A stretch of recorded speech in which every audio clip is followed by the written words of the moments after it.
Well, hello there, everybody, and welcome back to another Hookster Talks. As I just adjust my microphone and my little. There we go. I've got to get myself in frame, haven't I? Yes, welcome back. It's me and Mr. TB the Bear. TB the Bear. Say hello to everyone, TB. Oh, he's excited for Silverstone, aren't you, TB? Are you excited for Silverstone? Yes! Oh, who's going to win it, TB? Who's going to win it? Max Verstappen? Bit boring, isn't it? Bit boring, bit predictable. Max Verstappen, is it? Okay, we'll let you off. Yes, we are here live from Silverstone right now. Yes, if anyone's seen that movie, that kids' film called Up, you remember about the old man who put a load of balloons on his house and he lifted the whole house up and then transplanted it wherever he wanted to go? Well, that's what I've done right now. Yes, I've lifted the whole. I'm outside Silverstone right now. I can see the cars going past.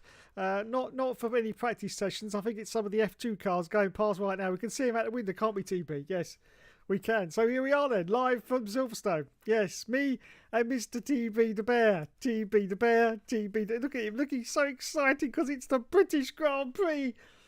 But should we now call it the English Grand Prix, considering Scotland has been found out to be a load of robbing bastards? Oh, so much corruption, so much corruption. Yes, let's just call it the English Grand Prix now, yes. Oh, I'm going to get crucified for that. Going to get crucified for that.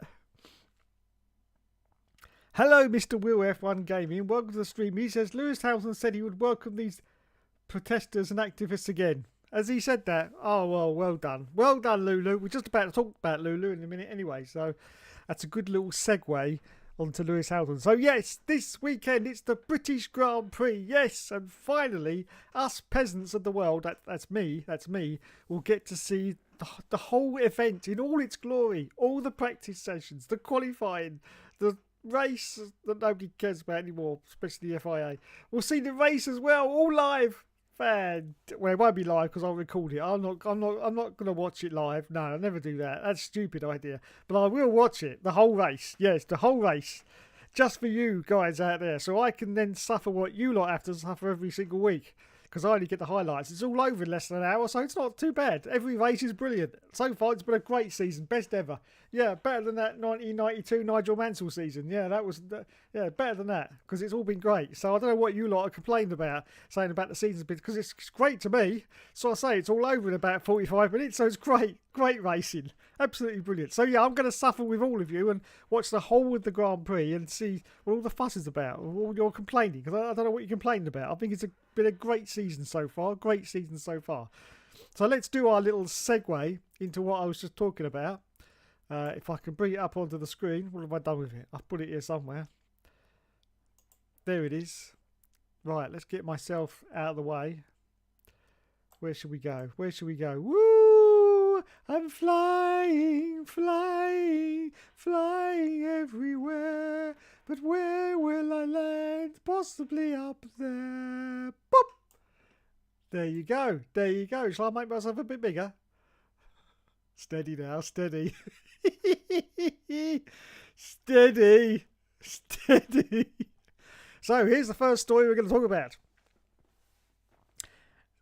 And this is great. I saw this earlier on Twitter and I went, yes, because there was a little bit of concern about Channel 4. Because if anyone doesn't know this, Channel 4 in the UK is in a little bit of a problem right now because they got too much into bed with the government, and now they're having a few problems financially. So Channel 4 are in sort of the doldrums. But yes, I can tell you now that Sky have extended Channel 4's British Grand Prix sub-licensing deal into 2026. It's not just, of course, the British Grand Prix, it's the whole of the highlights package. The race remains free to air, while all qualifying, sprint and race highlights to continue on the channel. UK pay TV broadcaster Sky has extended its Formula 1 sub-licensing deal with Channel 4 for the British Grand Prix in the UK until 2026. So that's about another 100 races with Max Verstappen winning.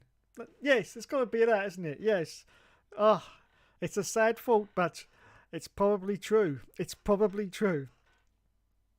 So, confirmed, British Grand Prix to remain free to air. Highlights of qualifying, sprint and race sessions to continue on UK commercial network.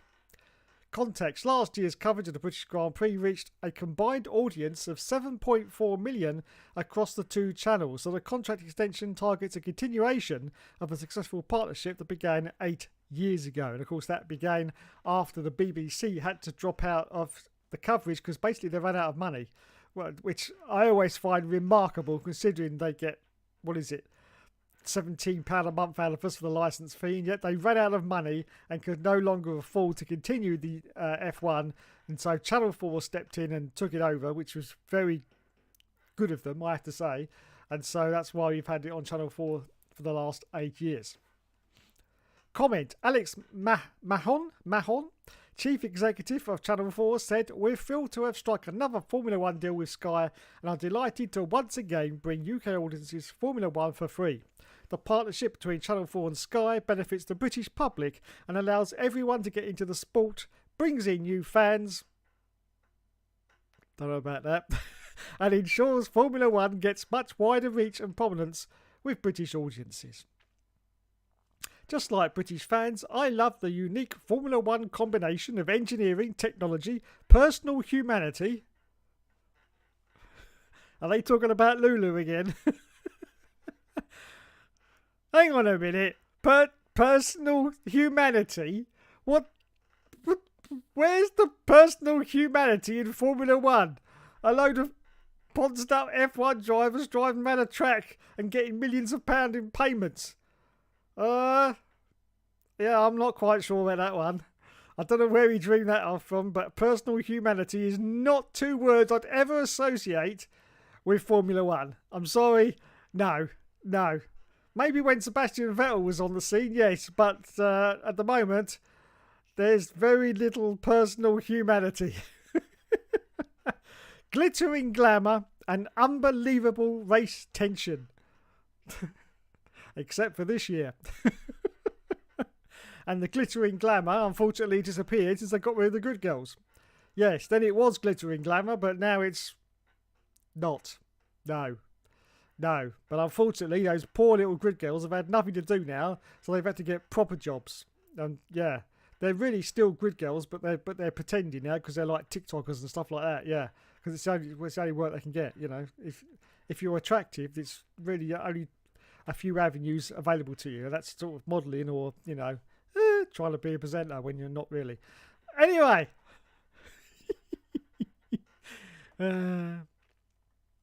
Is that it? Yes, that's the end of the story. So there you go. Channel 4 will be showing the highlights until 2026. Another 100 rounds of Max Verstappen winning for all to see for free.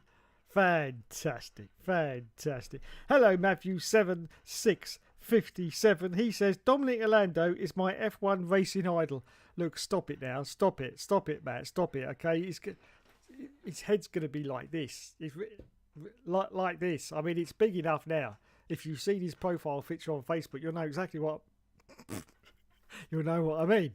But it's just going to be like that. It really is. Just no. You just turn it down. Where's the camera? There it is. Just turn it down. Turn it down a notch. Just half a notch. We get to see Verstappen lap the field. Yay! Yes, we do. For another 100 times. And then in 2026 they'll probably announce another deal until 2030, which is probably what's going to happen, unless Channel 4 goes completely bankrupt. I can't see that happening, to be honest. Can't see that happening. But yeah, they could sort of end the deal and it could not carry on. But I don't think they will. I think they've got quite a good sort of thing going now, and it's good for Sky as well, because I do believe that the highlights actually beat the Sky coverage, which is a bit of an embarrassment to Sky, I have to admit. But you know that Channel 4 highlights actually beat the actual Sky live races, which I always find incredibly funny. So yeah, they've got a good thing going on, because they are spreading the message of Formula One to, you know, people who can't afford Sky or can't be bothered to pay, you know, to have like that F1 channel added to their TV package, which is quite expensive. It's about £12 a month, I think. And, you know, let's face it, for 3 months of the year, there's nothing on it. So you're only really paying for about, 9 months. So it's quite a bit of a rip-off, to be honest, because I say for 3 months of the year, there's nothing on it, because there's no Formula One. And yet you've still got to pay your £12 a month or whatever. So a little bit of a con there. I mean, they show you lots of old races just to keep you you know, interest going, but it's no, come on, we're not going to pay £12 a month just for old races, are we? So yeah, for people who can't be bothered with that, it is a good idea, and I am happy to see it. I was getting a little bit worried that there wouldn't be any opportunity for me to watch Formula One, and before everyone says, "Oh, you could nick it off something illegal street," yeah, but you know, it's just not the same to me. I'm a traditionalist, so I like to watch my Formula One on my telly. I don't want to watch it on a PC screen. I want to watch it on my telly. So I'm glad that I can now do that until 2026, which is great news indeed. Will F1 Gaming says Tommy P1 has predicted Lulu to win. Has he? Has he predicted Lulu to win? Fantastic. Helium Trophy, hello sir, what's the stream? He says he could have said interpersonal factor. Yeah, he could have done. Yeah, that would have been a better thing to say, because I do not see any personal humanity in any of the Formula. Who wrote that? It's the Alex. I can't pronounce his name. I'm going to say Mahon. Yes, Alex Mahon. He's the one that said that. He's the one that said personal humanity. And I'm sorry, I can't see any of that in a Formula One race. Let's be honest. You know? No. And it would still mean the same thing. Yeah, it would still mean the same thing. Yeah, and I understand that. But it means the same thing, but it's also a lot better than saying personal humanity, because that's just wrong on so many levels. It really is, because there ain't no personal humanity in any of these drivers. And talking about personal humanity, let's move on to the next story that I just had a look before I came on here. Here we go. The computer finally decides. This is it. Oh, I love this. Lulu! It's going to talk about Lulu again. Yeah, Lulu. Lulu's going to throw his toys out the pram again. I did laugh when I saw this. I did. F1 news. Lewis Hamilton asks for new rule to impede Red Bull dominance. Now, it's funny. It's funny how that didn't happen when he won 7 times the championship. You know, I didn't see anyone else complaining. I mean, they were complaining, but not to this kind of level. Ah, Lulu. He's great. He really is. I love Lulu, and every time I see comments like this, I just love him even more. He's the kind of kid that will start playing in the playground, and then when a bloke comes up and hits him on the head with a ball, he's like, "No! Why did you do that? Why did you do that? It's so unfair." That's Lulu. You know, he's fine when everything's going great for him, but as soon as it doesn't start going so well, he throws his toys out the pram, really, doesn't he? Now, I get a lot of stick on my YouTube channel. I get quite a lot of comments as well saying about why do I support Lulu so much? And I'm getting to the point of saying, excuse me, do you actually watch these videos or what? Because my support of Lulu is not that strong. No. Anyway, let's discuss this. Lewis Hamilton, 7 times, don't forget that now, don't forget that, 7 times world champion, has called on the FIA to bring in a new rule which could hinder Red Bull. He's suggesting that there should be a designated date for teams to start working on their cars for the following season. This year's Red Bull's powerful performance appears to be the trigger behind Hamilton's call for this change. No shit, Batman.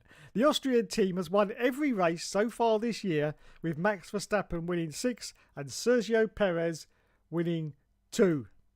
And by the way, I'm still on target for what I said at the start of the year. If anyone remembers, I said it here live on Hookster Talks. I said that a Red Bull was going to win every single race this year, provided they don't have a mechanical failure.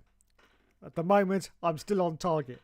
But I also predicted in my video of, I think it was yesterday, an even bigger prediction, which was Red Bull was going to win every single race of 2024. Now that's a very bold statement, considering we have no idea what the pecking order for the cars is going to be next year. It could all change, but that's my prediction for next year. Every single race is going to be won by a Red Bull. Doesn't have to be Max Verstappen, could be Checo as well if he's still there. Doesn't matter, and that's barring mechanical failures. So if the car fails, that doesn't count. Okay, I'm still in it to win it. So we will see, and I expect everyone in the comments, when this doesn't happen at about 3/4 mark of the year, I expect you all to ritually sacrifice me in the comments, because I'm actually watching every race now to see if Max finishes second in one of the races, and I'm going to go, oh shit. Hamilton, despite recent podium finishes for Mercedes in Barcelona and Canada, feels the gap will only close if Red Bull shifts focus to their 2024 car early due to their 2023 advantage. He advocates for a new rule to restrict teams from prematurely switching to the next season's car development. So this, I presume, is the statement from Lulu. Yes, so here we go. The car, Mercedes W14, is moving in the wrong direction. Is it though, Lewis? Is it? Or is it just maybe that you're getting on a little bit, son? You know? You're getting on a little bit and you're not quite as good as you were before. Is that the real reason? I think it may be. I think ultimately it's likely that bit by bit, by the end of the year, we will probably catch Red Bull. Now, come on, Lewis. No, I don't see that happening. Not with the present form of Red Bull. And last race in Austria, that wasn't too good, was it? I think you're a little bit grandstanding there, Lewis. I really seriously can't see you'll be catching Red Bull by the end of the year. But that's only because they're probably already focusing on next year's car because they're so far ahead. They don't have to make any changes to this year's car anymore as they're so far ahead. He's cruising at 100 points ahead of us. I think the FIA should probably put a time when everyone is allowed to start developing on the next year's car. So August the 1st, that's when everybody can start so that no one can get an advantage on the next year, because that sucks. Yeah, that's definitely a Lewis Hamilton statement. I agree. It would make more sense. They should say, for example, you start the season and you know you have a bad car. Can you see where this is going? You can just say, I'm not going to bother developing this car and put all the money to next year's car and have an advantage. So there you go. That's the statement from Lulu to the FIA. It also says, we never started as early as them. That's why I'm saying it needs to change, because that's why you have dominance for so long and they keep allowing it to happen. Ferrari was way ahead, and the same thing happened there. When Red Bull were ahead with Sebastian Vettel back in the day, they start earlier, so they're always ahead.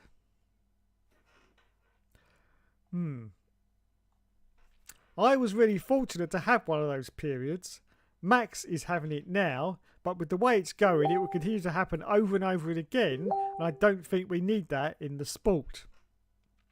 If everyone had a cut-off time, then no one has a head start, and it's a real race in that short space of time for the future car. Maybe that would help everyone be more on a level the following year. I might be wrong.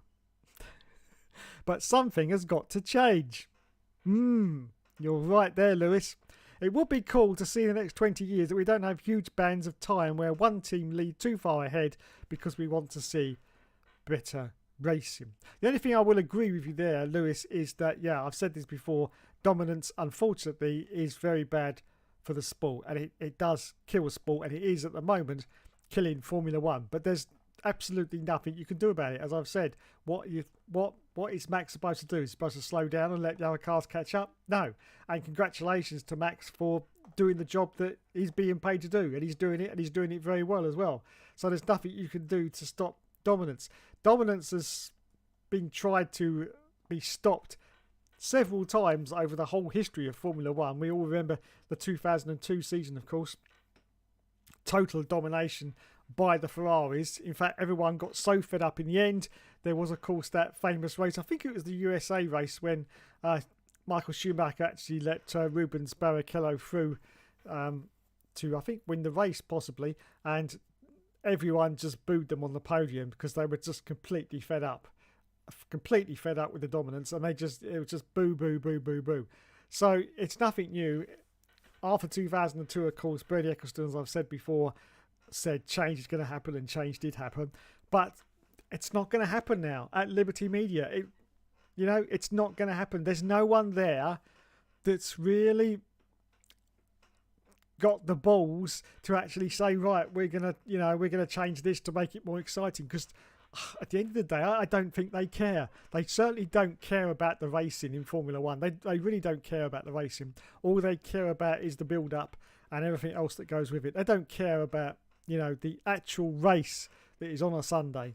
They just want to put all their PR bullshit in and everything else, and all the build-up and all the dolly birds pretending to, and to get all the female presenters, to give the lads a bit of eye candy. That's all they're interested in. The racing is just secondary now. And as the years goes on, it'll get even worse. And as new people come into the sport, this is what scares me. The new people coming in, this is their new normal, you see. The new people coming in, everything that they're seeing going on here, all the bullshit, this is all their new normal. And, it just frightens me what's going to happen in like 10 years time to Formula One. It really is. It's going to be a joke. But as I said in my video yesterday, I think if something isn't done about it, I can see Formula One ending up like the World Rally Championship, which, as you know, in its heyday in the early 2000s was pretty mighty. I mean, for God's sake, it was broadcast. Some of the stages were broadcast live on Channel 4 in the early 2000s, and they had a whole studio set up for the World Rally Championship and everything. We had John Desborough was the main presenter on Channel 4. You had Robbie Head as the pundit man, and the man who generally took the piss out of Colin McRae every single race because they were trying to say that he was no good and stuff like that. So it was a real slick operation, and when it started, it was just like, wow, this is on par with Formula One coverage, and it really was. But these days, the World Rally Championship is just, highlights on, I think it's Channel 5, is it, or ITV4, something like that in the UK. Highlights, that's all you get now, and that's it. And the actual sort of viewership of the WRC has dropped hugely. A lot of that is due to the fact that some of the great drivers of the sport have now left. Of course, that also went through its period of dominance with Sebastian Loeb, of course. Now, Sebastian Loeb years were the years that I used to watch the WRC myself. And, of course, Colin McRae was there at the time. He was towards the end of his career at that point, but he was there during the Sebastian Loeb years. That's when I really got into the World Rally Championship, and it was great. It was a great spectacle. I've always liked rallying anyway. The Colin McRae games are my sort of favourite after Formula One. Sometimes I overtake Formula One. I enjoy them even more. So yeah, the World Rally Championship was really getting popular in the early 2000s, and then it sort of dropped off. I think as Sebastian Loeb, finally retired, and then of course all this bullshit that's been coming in the last 5 years with these hybrid cars, and nah, it's not. It's not the same. I mean, I just love that popping of the engine when they went round the corners, especially the old Scooby, the old Subaru. That was just like nectar to my ears. Yes, it really was. It's one of the great sounds that you can hear if you're a petrol head. That's one of the greatest sounds you can ever hear. It's that Scooby going around the corner and the old turbo popping as it's going round. It was just great. And of course, you know, like Formula One, you don't get those sounds anymore. It's all muted, and you know, I mean, the cars do sound a bit more throaty these days in F1, but there's still nothing like the old V8s. I mean, that's just, if you go and look at any YouTube video of a V8 engine going around, and it's just glorious, absolutely glorious. And you know, us old timers, we miss those days. We really do. We really do miss those days. It's just ridiculous. And of course, from 2026, it looks like those engine regulations, according to Max Verstappen, of course. Those engine regulations are going to be a case of whoever's got the best MG UK is going to be the winner. So it's going to be a complete engine race from 2026. And of course, don't forget, from 2026, Red Bull will be Red Bull Ford. Yes, and as I said in previous Hookster talks, this could be a problem in its own, being the fact that they're changing to Ford. None the more the less that they're also getting through these regulation changes as well, which could affect all the teams. So 2026, whatever anybody says, is going to be a very topsy-turvy season. And I don't think anyone could predict what the pecking order is going to be. And of course, don't forget, Audi will also be in the mix as well, just to spice things up again when they take over Alfa Romeo in 2026. So that will be a great thing to see. I would also love it if they really come out of the box strong as well.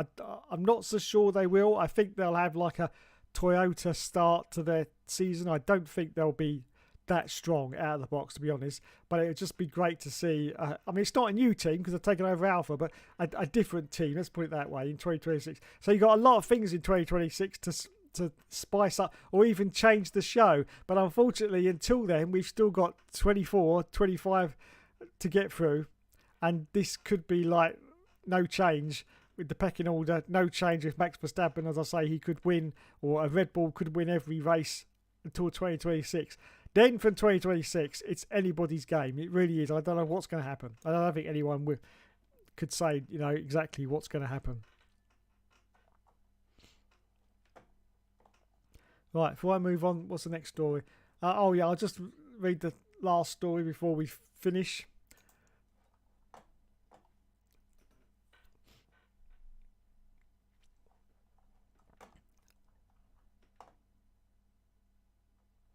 FIA President Mohammed Ben, I can never say his last name, Mohammed Ben Salam, rubbishes Lewis Hamilton's plea for a rule change to curb Red Bull and Max Verstappen's dominance, insisting it would be unfair to punish people for being better.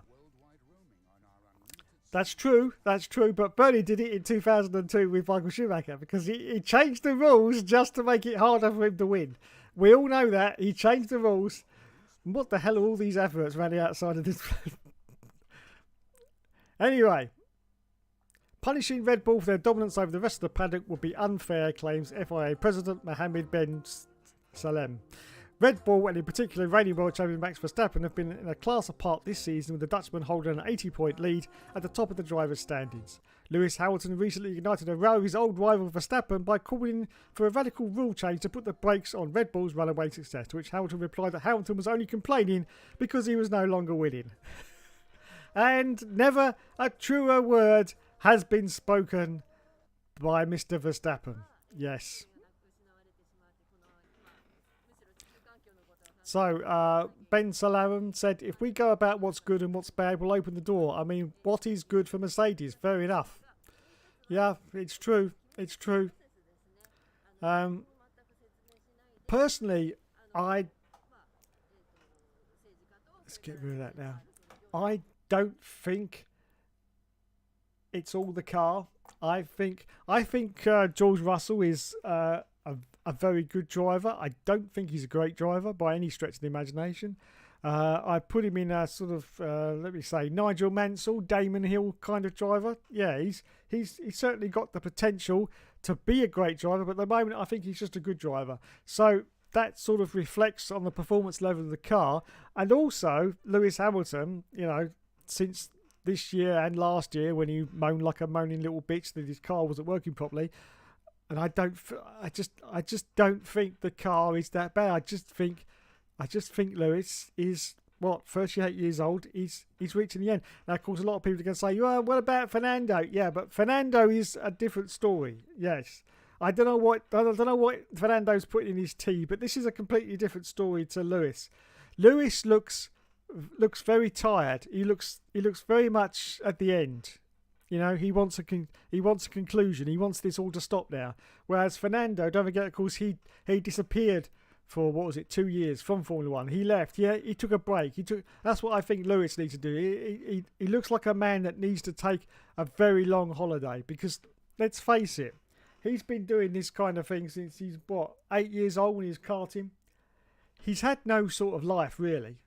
He's used all of his best years of his life in Formula One, and what has he got to show for it apart from stack loads of money? But apart from that, personally, I don't think in his personal life he's got anything to show for it whatsoever. We hear rumours about girlfriends and what have you, but nothing sort of confirmed. So I think at the end of the day, he has got very little to show for it. And he's definitely not wasted the best of his years, because he's a Formula One. He's been a Formula One driver, which I think a lot of people watching right now would, give their right arm.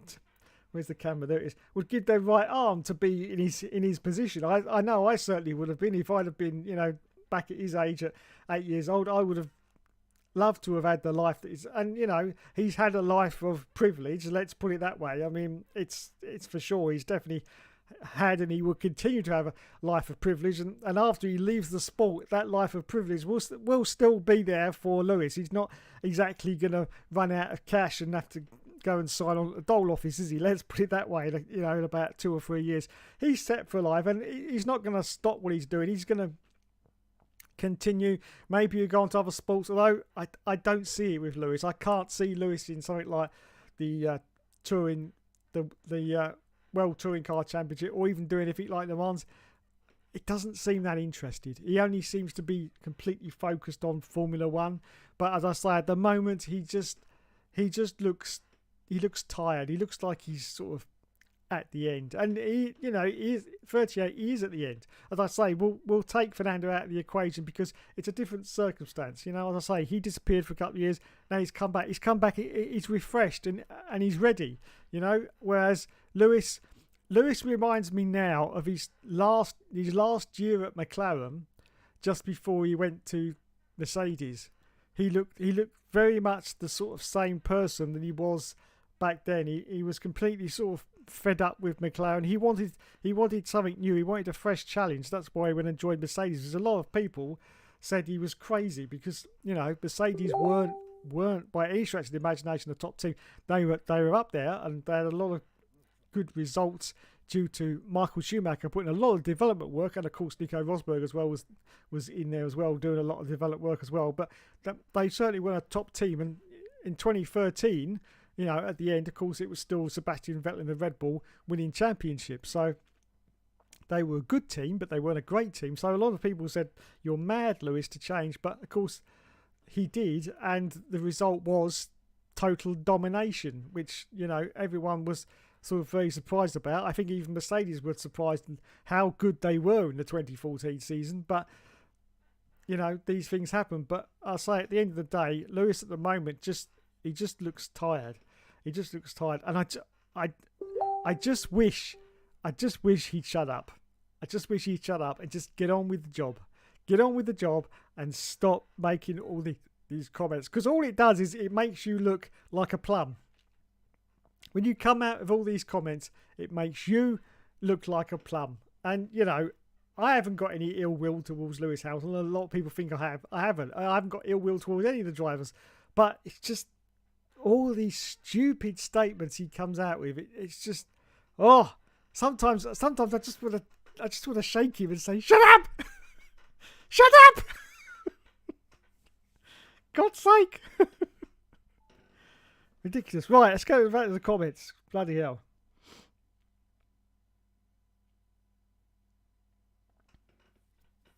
Oh, thank you, Helium. Mahin. Right, Mahin. Thank you. I got that now. Or just man. Yeah. Plano Plessy. Hello, sir. Welcome to the stream. Says, caught a bit of the F1 show on Sky earlier. The British crowd were booing once Red Bull's name was mentioned. Ah, yes. Good old British crowd. Yes, good old British crowd. You can't beat them. You really can't. Well, they tried to beat them, but you can't beat the British crowd. You really can't. Fantastic. Will F1 Gaming says Red Bull weren't even that dominant when Vettel was there. No, that's true. That's true. They were. I mean, the car was great. It was more a case of, the other teams really weren't, didn't have enough to challenge. But it certainly wasn't the case that Red Bull were, especially the 2013 season. That was, you could see that was getting near to the end of the Red Bull sort of first era, if you want to call it. If you want to call this second era with Max the second era, it was getting to the end of the first era. You could see that. I mean, he won the championship, fair enough, but it was getting sort of close towards the end, and I just thought to myself, yeah, I'm pretty sure next year there could be a change, and of course there was with Mercedes, but a lot of that also was to do with the engine, of course, the new V6 hybrid that came in 2014. Mercedes just had that engine right out of the box, and a lot of the other teams sort of needed to catch up, and unfortunately by the time they did, the Mercedes dominance was already there, and so they just continued with it with Lulu, and that's basically how dominance starts. So in a way, Lewis is right about, if you get an early start, then you do manage to hit the ball running, and you can carry on. So I agree with him on that point, but I don't think that you should be dictating to teams this is the maximum date when you should start, doing your car for next year, because that doesn't make any sense.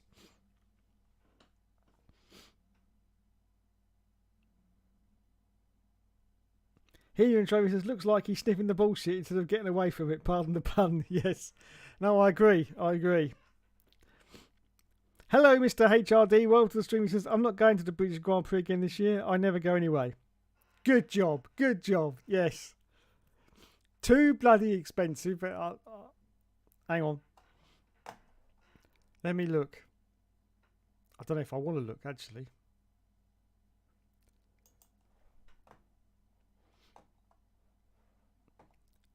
How much were tickets this year? It's probably actually gone now because it's already almost started, isn't it? But I'm gonna guesstimate £330. Let's have a look.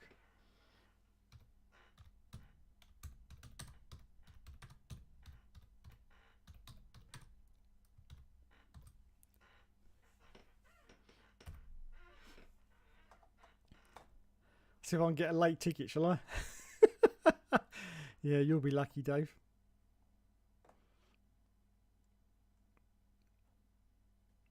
Formula 1 tickets. Are they still selling them? Oh, are they still selling them on the first day? Blimey. Blimey, O'Reilly.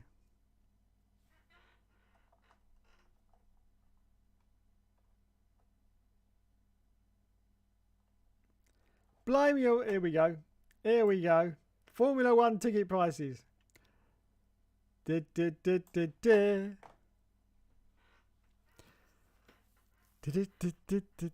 Ooh! Actually, that has surprised me. That has surprised me, I must admit. I thought I'd say £300. 3-day pass, 228. Wow. I could go tomorrow for 25 quid. There you go. That's not bad, is it? Of course, that's only the price of the ticket. You've also got the transport costs as well, because I don't live anywhere near Silverstone. So £63 for the Saturday. And £114 just for the Sunday. And they've still got 200 plus tickets left. This is just one site, of course.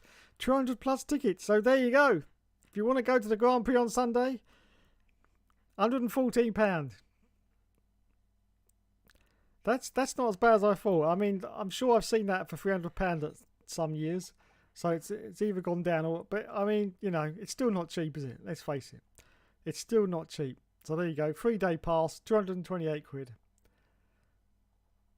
There you go. Yeah, I'm nowhere near Silverstone. In fact, I'm blah blah blah blah blah blah about 200 miles away, I think. So that would be very expensive to travel there. Very expensive. So yeah, I mean, time you got there and come back, it's gonna be 500 quid, isn't it? Half a grand. It's gonna be with the transport as well.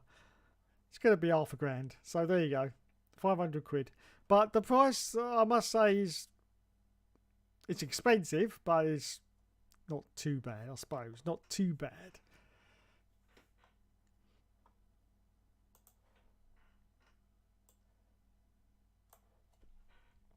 Right, back to the comments.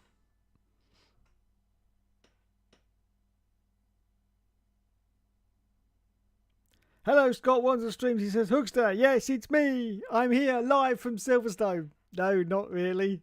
Did you like my little clickbaity title? No, I am live, really. Yeah, as I say, at the start of the stream, I've transported the house like that bloke from the Up film. You know, when he put all the balloons on his house, and it lifted the whole house up. That's what I've done, and I'm now I'm outside Silverstone right now, just by the main entrance. That's me. Yeah. No.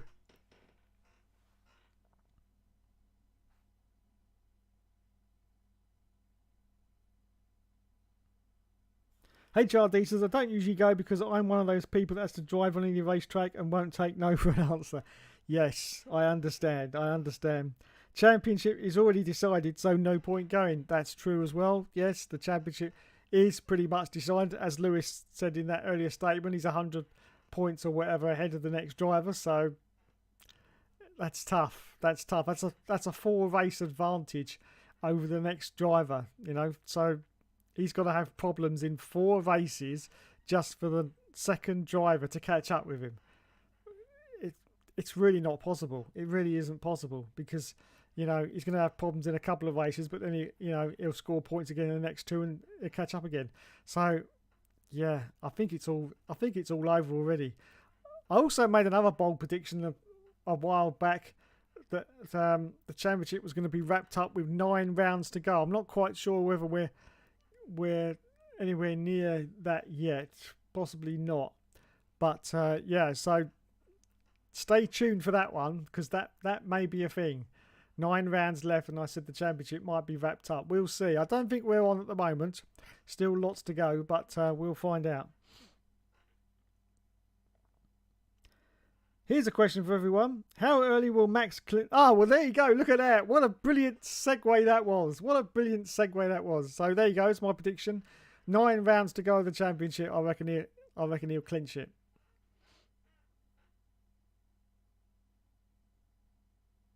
Scott says, David, have you heard in 26 that Audi the Hook might return? Yes, I have heard. I'm predicting that he will clinch the championship with more than 6 races this year. There you go. There's Mr. HRD's prediction. Sulayam. I gotcha. Yeah, I can never say that name.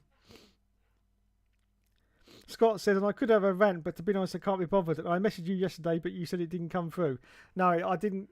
If you did a rant message on my YouTube video yesterday, Scott, no, it didn't come through. In actual fact, this morning I checked like the spam messages folder on YouTube. You know, they've got this special thing where they filter out messages and you can still see them, but they haven't been posted. I did check that as well, but it's not even there. So I don't know what's happened there. Looks like YouTube haven't even... There's a lot of the times that YouTube don't even post these messages for some bizarre reason. The stupid thing about it is my messages are set up so that anyone can message and anyone can say what they like. I've got 0 censorship on any of the messages.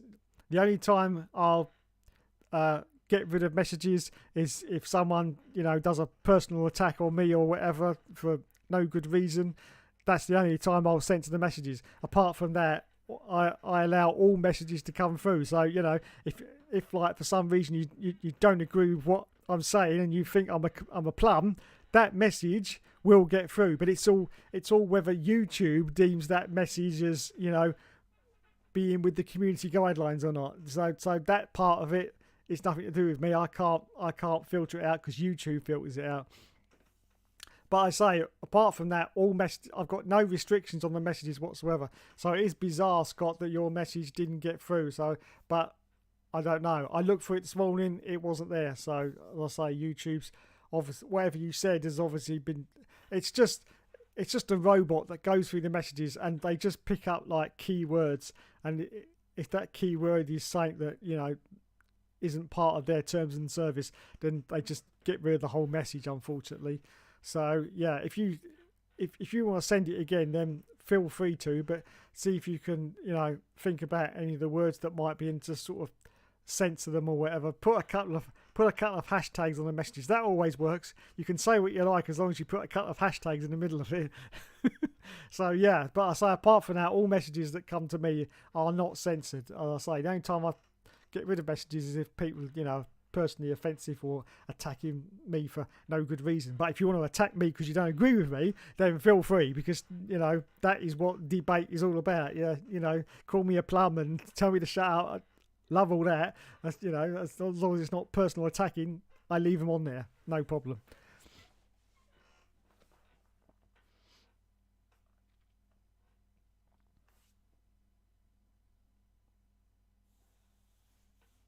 He's right though, and even if he did change it, Hamilton still won't be winning. It's true, yeah. I still don't think Hamilton would be winning because, as I say, it's some of it is the car, but I don't believe all of it is the car. I don't think the car is that bad, to be honest.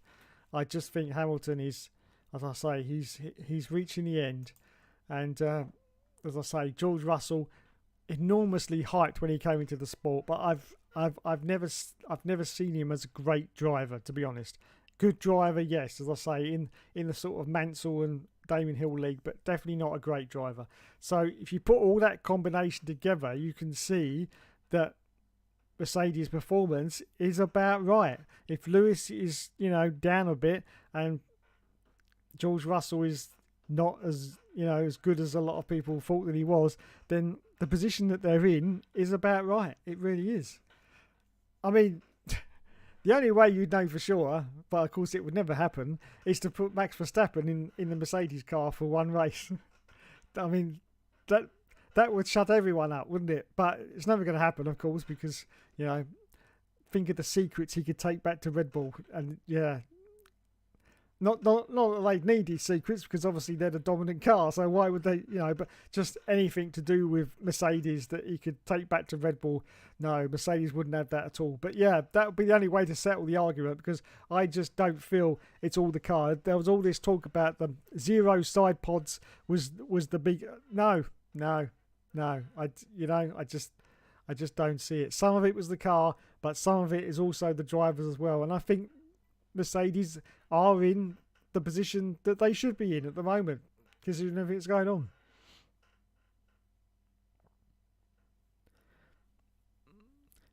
It isn't his year this year, but the fact always will be that he outraced and outscored Hamilton. That's true. Don't forget, Russell started from the bottom and got outscored by Kubica. Someone will be outscored eventually. Yes, they will.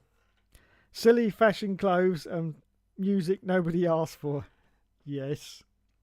There should be more one-off major races that should suit some drivers with whatever they're comfortable with. Last night I came across a channel who is also doing an all-seasons career mode but only Codemasters games from F1 2010. Raid him. Mr. HRD, can you link that channel to me here? Or just tell me what the channel name is so I can punch it in.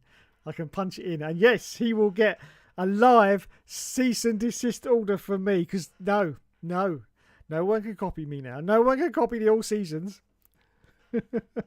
I should have copyrighted that at the start, shouldn't I? But there you go. Might go Formula E instead. The experience there is much better. Yes, Formula E I've heard is quite good.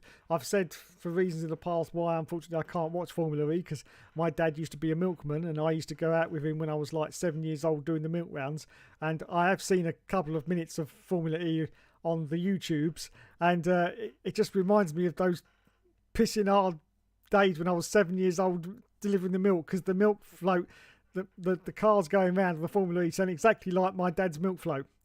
Honestly, there's no difference.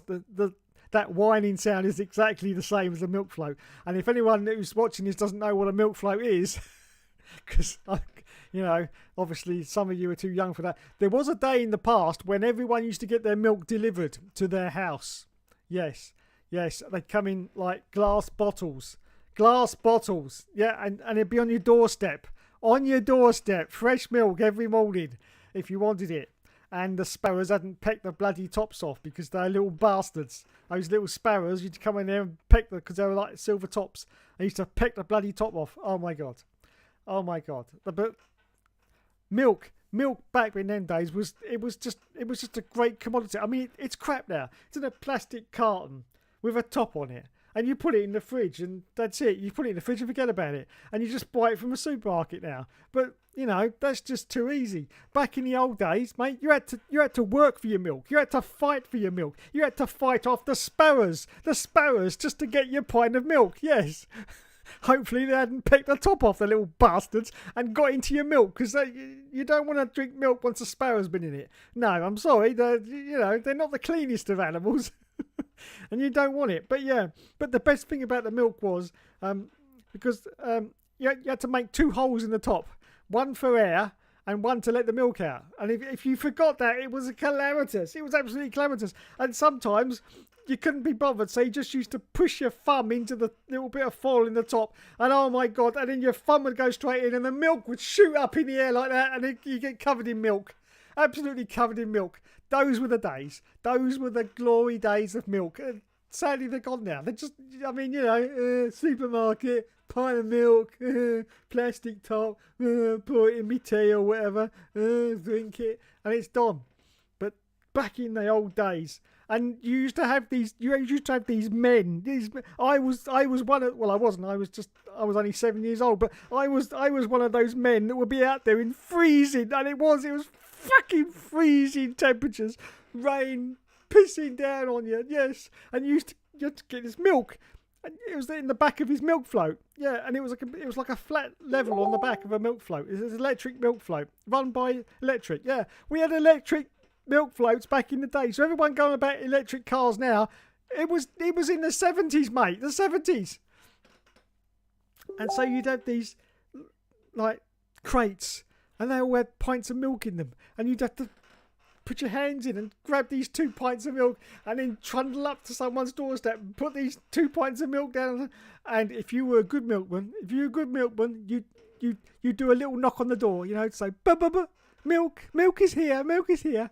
And milkman, I'll tell you, everyone was a friend of milkman. Milkman was everyone's friend. Yes, they tell you their life stories. You tell them their life stories at the doorstep and stuff like that. It was just a great time. It really was. And those days are gone, and I'm very, very sad. I'm not very sad about the pissing hard of rain and freezing cold at 7 years old.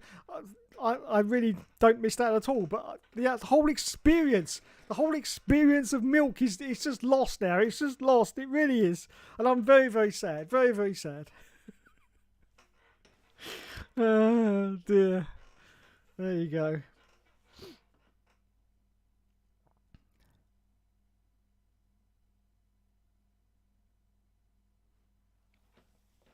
It says from then it goes up. Yes.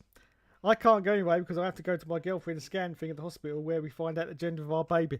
Baby, Mr. HR. Well, I'll tell you what, this deserves some congratulations and a special TB to bear wave. Yes, TB's my baby, aren't you, TB? Yes.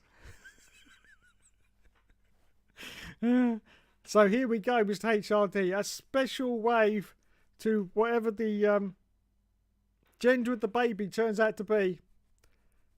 Yes. Well done, Mr. HRD. for putting a bun in the oven. Yes. I salute you, sir. I salute you. And please don't let it grow up to be 12 years old and decide it wants to be called a non-binary neurodivergent, I don't know, ice cream. There you go. I hereby identify as an ice cream. If I wanted to identify myself, I'd be identified as a fruit and nut. Because that's about the closest to me that you can get. I identify as a fruit and nut. Unbelievable. Unbelievable. I was reading somewhere someone was identifying as a banana. I'm sorry, that's just going too far now. It's just too far. You cannot identify yourself as a banana. It's a chuffing fruit. It's just not on. Oh dear. Let's not go on about genders because that's a different topic that I don't want to get into. I really don't. Even though I wasn't really going to go annoyed just because I thought I was going to get lucky. Yes. He might win the championship in a sprint race. He might do. He might do. It won't be until around Singapore. Yeah, I think that's probably about right. Will F1 Game says, I reckon Verstappen will win the title at Qatar, round 17 out of 22. Last year he won it in Japan, round 18 out of 22. So there you go. There's Will's prediction. Qatar. I will be looking out for Qatar to see if you're correct, Mr. Will F1 Gaming. Scott Barnes says, also, are you doing the crawl room this week? And do you know if Palmer is going to be on? And do you still have that note? I haven't got that note. I have already done the crawl room for Silverstone, yes. And I can exclusively reveal that it may contain a Palmer skit. It may do, yes. Because I recorded that like, I don't know, months ago now. Months ago. Scott says it was a sweary rant and I was warned some that they rant about F1 at the moment. Yeah, I haven't got it at all, Scott. I have not seen it, any rant from you whatsoever. As I say, I checked the YouTube spam folder this morning and there was nothing in it at all. So yeah, your comment, unfortunately, seems to have got deleted by YouTube because, as I say, I as a rule don't delete any comments. So yeah, it looks like YouTube. As I say, it's just a robot. It's nothing to do with you, Scott. It's just a robot that scans all the messages and it just sees like one word or whatever that thinks is dodgy. So it actually deletes the whole message, unfortunately.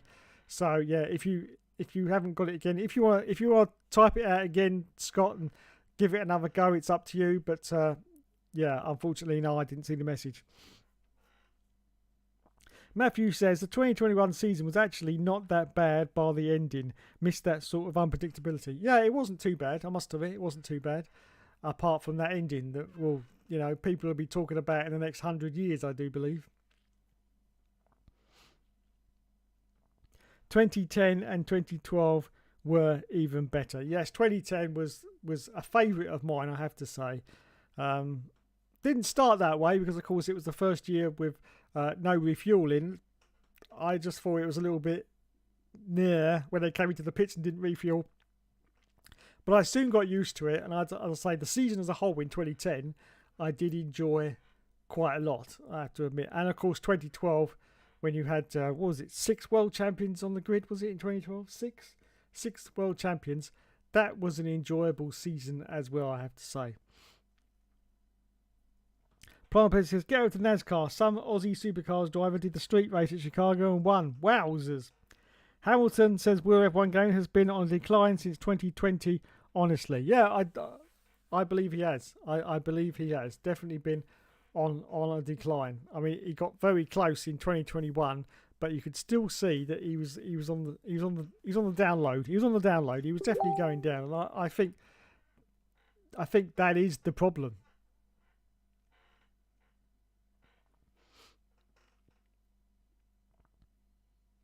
I take it because of the F-bombs. Yeah, if you can remember and you want to put it in there again, Scott, just put the word as F space, or put F with a couple of hashtags in the middle of it.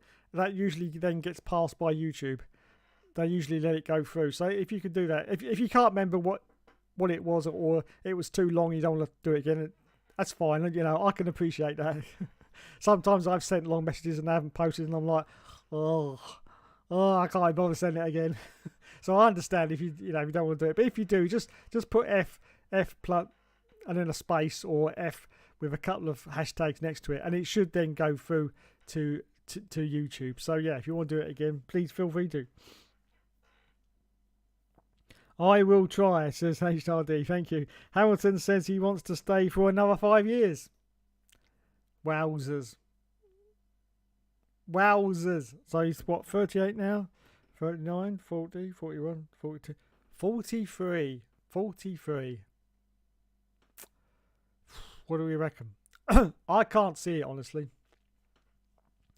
I can't see it. He's got that constant winning mentality, and as soon as that starts to fade, I don't think he wants to make the numbers up. I really don't. Obviously he'll be there next year, 2024. I think he'll seriously make a decision after the 24 season whether he's going to stay or not. I mean, obviously I'm not quite sure what the contract situation is for Lewis at the moment. I don't know whether he's signed for it was 1 year, I think, wasn't it, this year? So anyway, you can never keep up with Lewis Hamilton in his contract negotiations. It's a pathetic farce that he does every single year. It's like, oh yeah, we haven't signed yet, and then he ends up signing and he's at Mercedes. But I think it's only 1 year for this year, so we'll find out in 2024 what's going to happen. But yeah, I definitely think Lewis, he's on the download. He's heading to the bottom, I think, definitely, for sure. Will F1 Gaming sends me a load of emojis. I presume that's about Hamilton. The fan experience is better, says Mr. HRD. Yes, apparently it is. And anyone who is going to Silverstone or is at Silverstone, there is a friend of the show called JW97. He's actually going to Silverstone this weekend at some point. So if you're watching JW97, apparently there is... Stop it, Dave! Apparently there's a WTF1 tent. Yes. At there. So yeah, if you're at Silverstone, why not pop in and say Dave says hi? Yes, I know Andre Harrison and Charlie Williams is going to be Charlie Louise Williams, something like that. Anyway, oh dear, she's got a three-barreled name. That's not good. We all know about three-barreled names, don't we, lads? Yes. That's what most serial killers had. Anyway, yes. So yes, apparently they'll both be there at Silverstone. So yeah, it's a tent. I'm not quite sure how big it's, whether it's a sort of marquee or whether it's just like, a tent you get from Wix or something, or B&Q. I would probably suggest it's a tent you get from B&Q, judging by their latest viewing figures. I don't think it's going to be a big marquee, but anyway, yeah, go along to WTF1 if you're at Silverstone. They've got their own little tent there, and see what lovely goodies they'll be possibly giving away. Some t-shirts, bound to be, because nobody else wants them.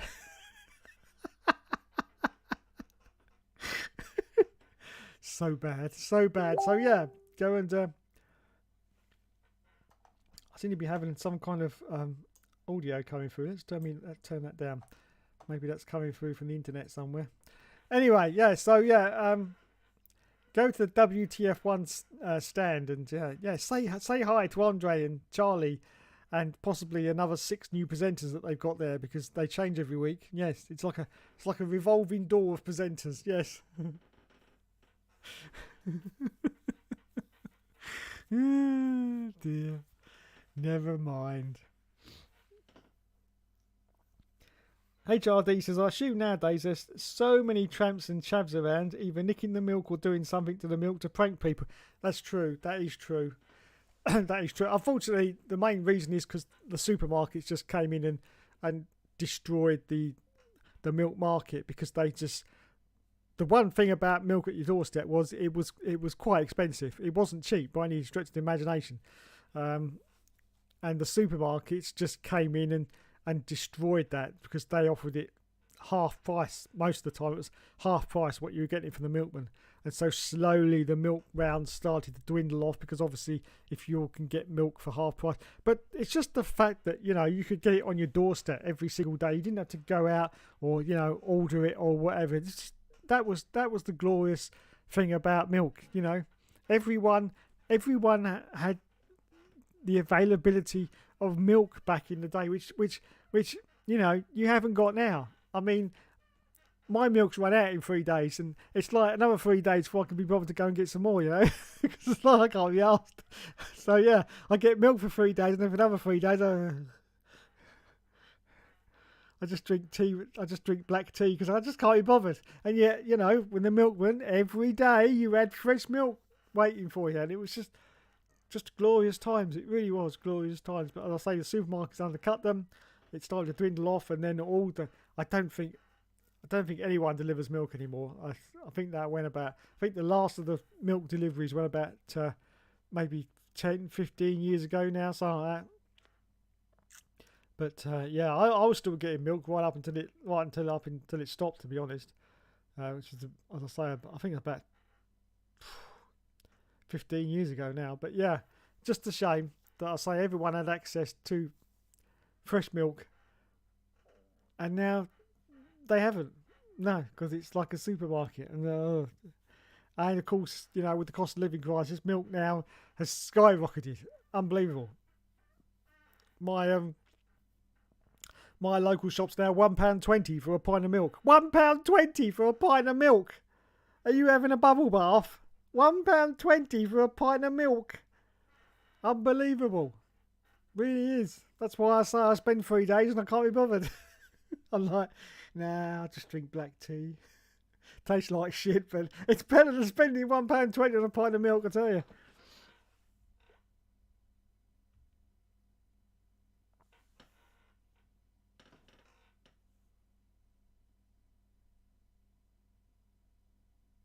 Hamilton's time is up in F1, honestly. Yeah, I think so. I haven't seen a milk truck for years. Do they still have milk trucks around? No, as I said, Mr. HRD, I think now it's finally all gone. In fact, my dad went on from being a milkman to being the manager of a dairy, and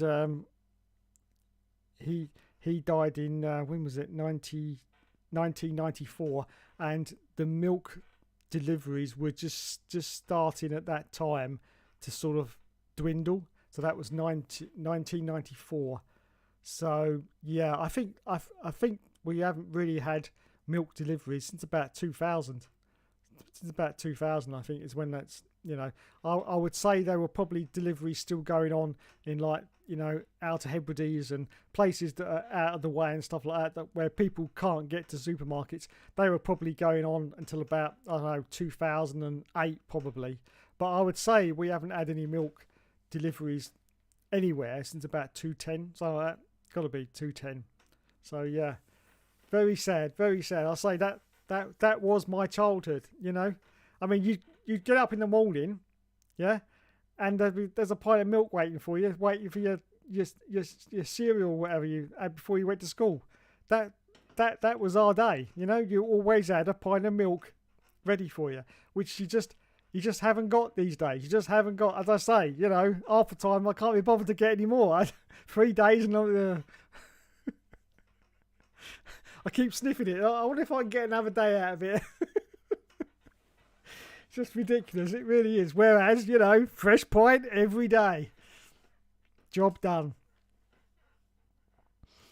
And of course, back in those days, you really didn't refrigerate milk as much as what you do now, because, as I say, you got a fresh one every single day. So you'd get the milk. I mean, it was on the doorstep. Even in like the middle of summer, you'd had the milk on the doorstep, which is fine. It wasn't gone off by then. But then you'd have it, and then you just use it through the day. And very few people used to put it in the fridge. Very few people. Yeah, you just leave it out because, yeah, it was gone off. But, you know, by the end of the day, it was gone off. But it didn't matter because the next day, fresh pint of milk again, and away you go. The cycle, you know, continues, and it was just great.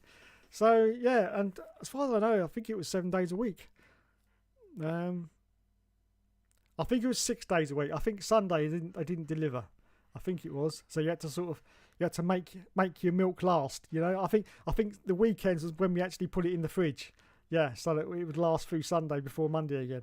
But yeah, it was just, yeah, as I say, very few people refrigerated the milk back then, and because you just used it throughout the day, and you know it was gone. It was pretty rancid by the end of the day. I will admit, being left out. Not so bad during the winter, it was fine, but during the summer, you know, we had, back in them days, we had like pantries, you know, and like just like larders, like cool places where you put stuff, you know. Yeah, not like now, it's all fridges for everything, but back in them days it was larder.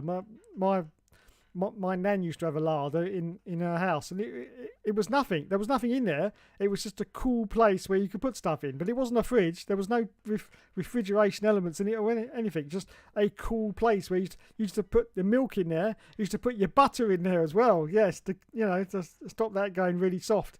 And it was just, yeah, and that was what, you know, people used to do. As I say, the milk, you just use it through the day and then it was gone, which you don't do now. I mean, milk goes straight in the fridge sort of straight away, doesn't it? Nobody sort of leaves the milk out anymore. Hamilton has lost it. I assume nowadays there's too many Oh, I read that one. Yeah, I missed a few from the top.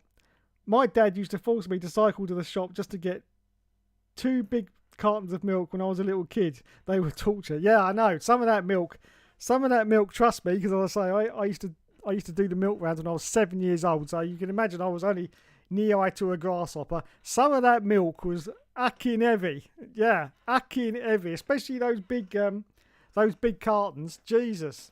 Yes. And of course, that started to get more popular throughout the years. It all started with glass bottles. Then it started to go into cartons, and then you get bigger cartons. So you get like 2 pints of milk, and then I think they went bigger than that in the end as well. So yeah, but I always hated the cartons trying to open the bloody things, you know, because they had this special way of opening them, didn't they? Where you had to press the carton in the middle, and then the front would pop out, and then you had this sort of lip, and you had to cut that off with a pair of scissors. But if you didn't cut it in the right place, the milk wouldn't come out. But if you cut too much of this little lip out, as soon as you poured the milk, it literally come out in a torrent, and you know, pissed out all over the kitchen top. It was just ridiculous. I hated cartons. I always loved milk in a bottle. That's it. Because you get your little milk bottle with your little silver foil, and what you do is you get the end of a spoon and you just go pudding, put one hole in it for the air. Very important. Has to have an air hole, and then one in the bottom, and that was for the milk to come out. And that was it. That was simple and sound. When I started doing the cartons, I was pissed off because you fucking open the bloody thing, and the milk would go explode all over you, and you look like you've been in the middle of a porn film at the end, you know. Got your happy ending, and there you were, fucking covered in milk. Oh, great days.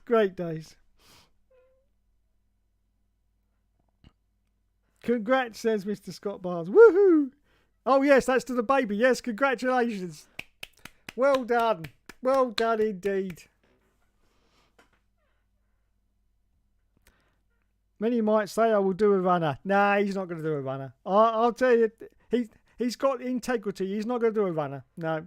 I've noticed a lot of parents are strongly against that being taught in schools recently. Yes, quite true. Now's my time to say that HRD is a cheater. You heard it here first, everyone. Most of them have religious backgrounds too. I am not a cheater. I am better than you, and you know it. Everyone who calls me a cheater has a skill issue. Ooh, controversy in my chat. Love it. Matthew says, name your top 3 favourite team principles. Oh my God. Team principles. Now there's a thing. My top... well, one of them has got to be Dor Wolf. Yes, Dor Wolf. He's just such a personality. And I was very drawn to him. I think it was last year or maybe the year before when he admitted that he has mental problems and he has to go and, you know, see someone about that. I thought that was very honest of Toto. And for someone who's, you know, had lots of problems with, you know, mental stuff in the past, and really, ongoing. I've got, an anxiety issue that plagues me quite a lot. I thought that was very honest of Toto to admit that, because as a team principal, you're like the captain of a starship, aren't you? You've always got to show this strong front, and you must never show any weakness. So I thought it was very good of Toto to actually, tell people that yes, I'm not a superhuman. I do have problems, and I do need help sometimes. And so yeah, it was great to see. So Toto Wolff is right up there as my sort of number one, to be honest. Really, yes, Toto Wolff. So I've got to pick two more. These are really difficult questions. You did one of these the other day, didn't you? Two more team principals. A lot of people would want me to say Christian Horner, but unfortunately he's married to Ginger Spice, and so he gets downvoted for that, because I wanted to be married to Ginger Spice or any one of the Spice Girls. I'm not that fussy. Anyone will do. Yes. I'm just trying to. Was there any? Maybe not Melanie C. Possibly out of the chocolate box of Spice Girls, Melanie C might be sort of, I don't know, last on the list. The last, she's a little bit like, the box of chocolates with the really hard toffee in it, and you almost break your teeth on the toffee. I think that might be the Melanie C of the Spice Girls. So I'd have to give that a sort of hard pass. Yes, but the other four, no, I'm fine. Not fussy at all. So I have to downvote Christian Horner for basically marrying a Spice Girl. I'm not happy about it. I wanted to. You jammy git. There you go. So Christian Horner is not getting included in the top 3 list. So I've got to pick 2 more. Well, just for pure comedy, I've got to pick Gunther Steiner. Yes, Gunther Steiner, because he's just brilliant. He's definitely off his head. I don't know what planet he's on, but he's not on this one. He's definitely a product of the Matrix, but he's just brilliant. He really is. And I've never seen him on Drive to Survive because I've never watched it, but just seeing him around the F1 circles and seeing, some of the things he says, I've got to place him into number 2 because I just think he's great. He's possibly, one of the last great personalities of the sport. He reminds me in a certain way to Eddie Jordan, because he's got that same sort of way about him. And that's a good segue into the third one for my list. So I'm going to pick Eddie Jordan. Yes. Just purely for the fact that, he managed with Damon Hill to win a race, which was very surprising for me and very surprising for a lot of people as well, in the Jordan car. Not the fact that Damon had won a race, he'd done that before, but actually in the Jordan. But it was the behind the scenes activities which really, sort of did it for me.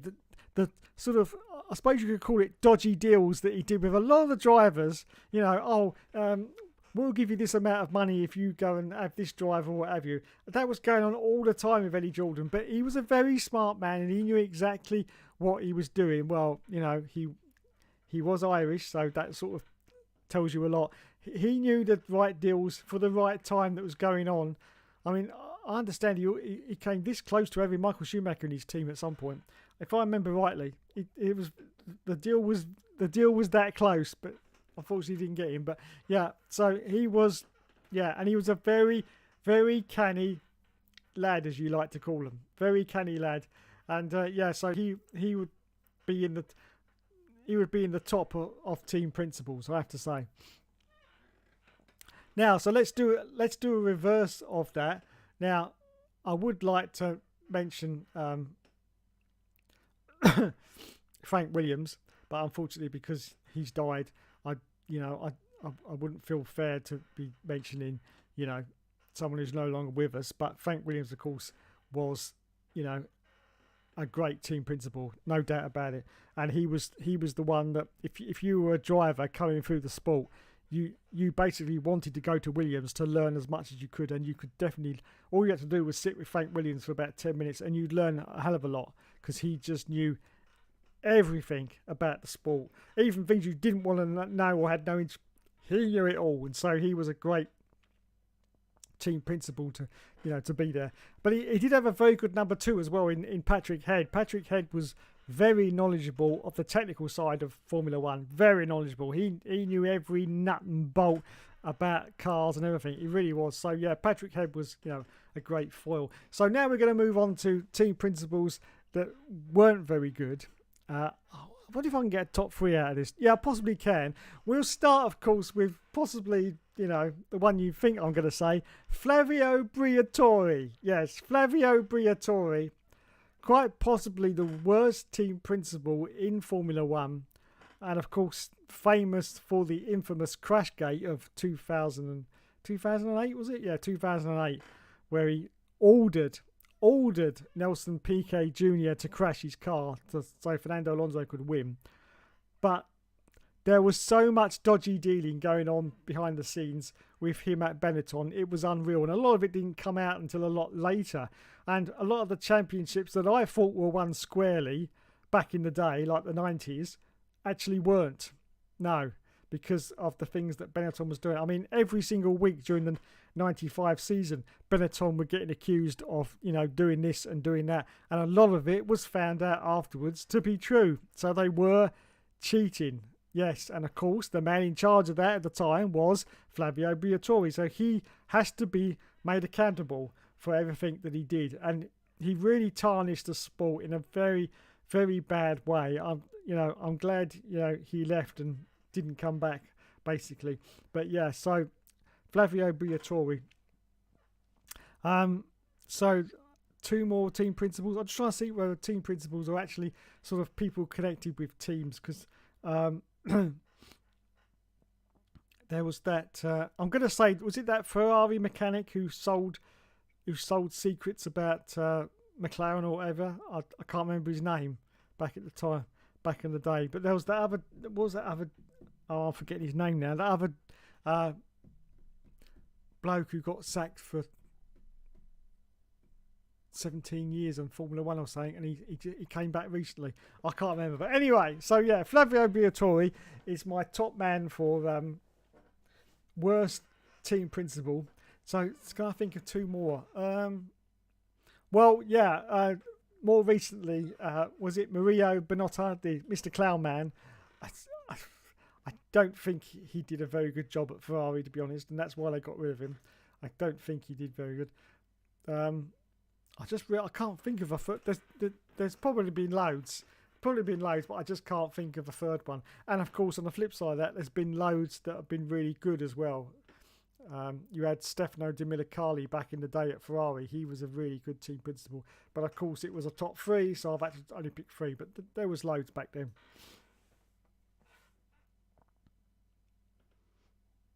When the stream ends, I will try. Oh, thanks, Scott.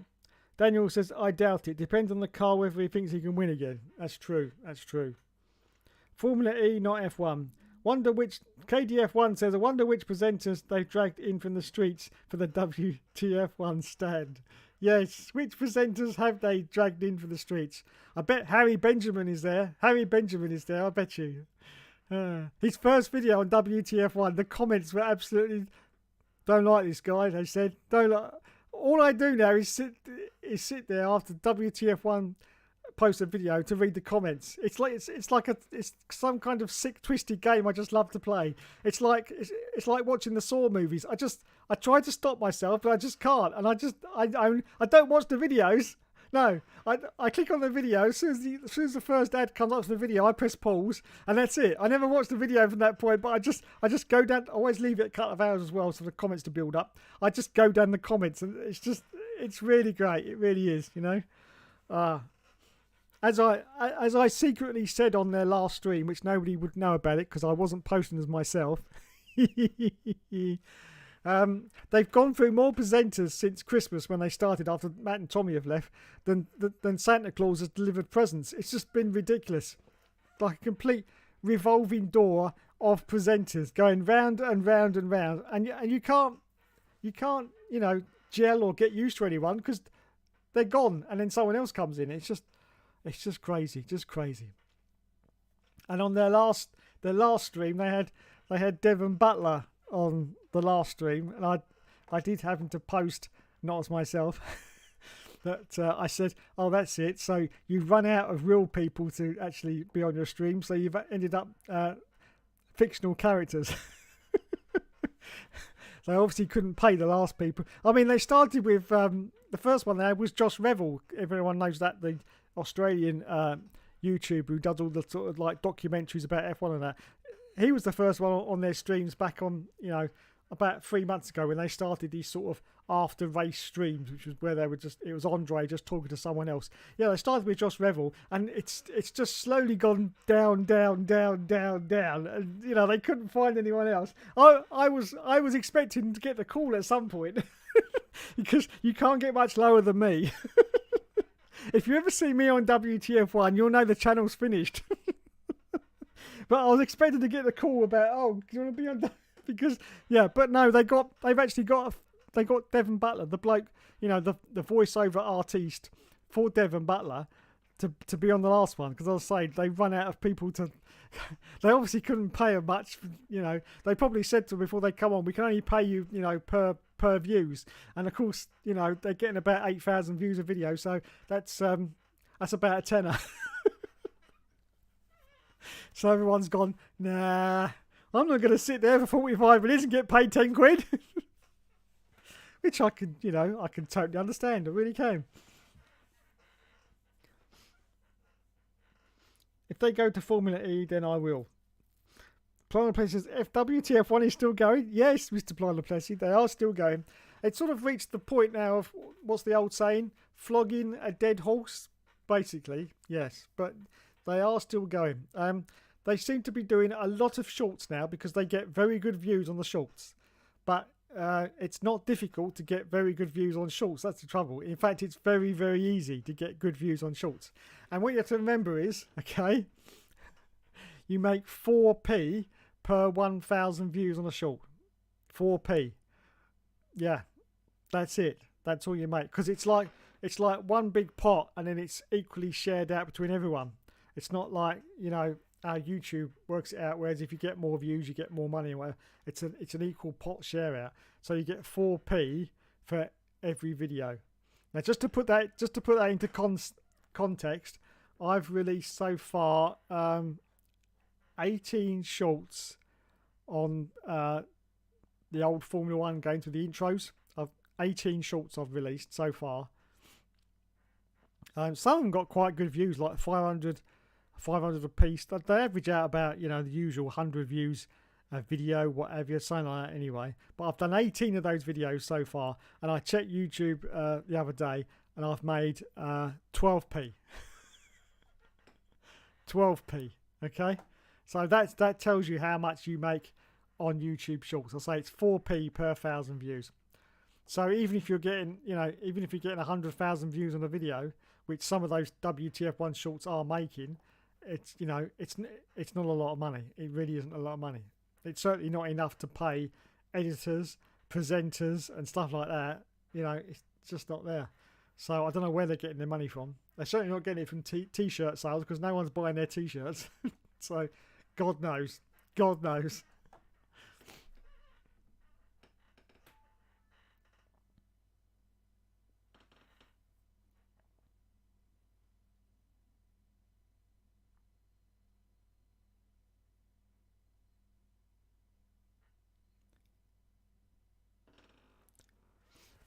Bottas should retire, says Will F1 Gaming.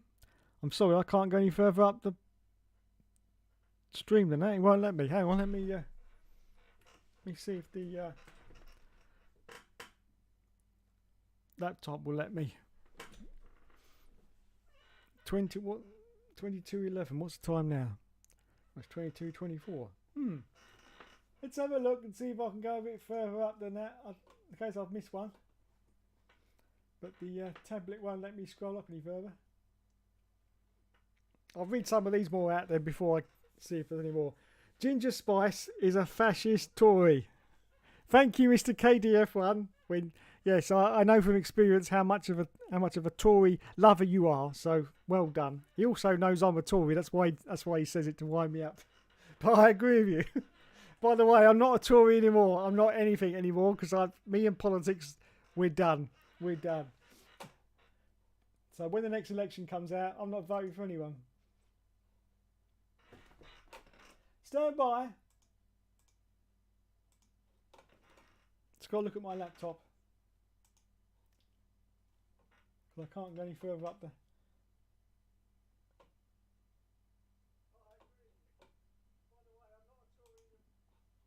Shut up, Hookster from 7 seconds ago.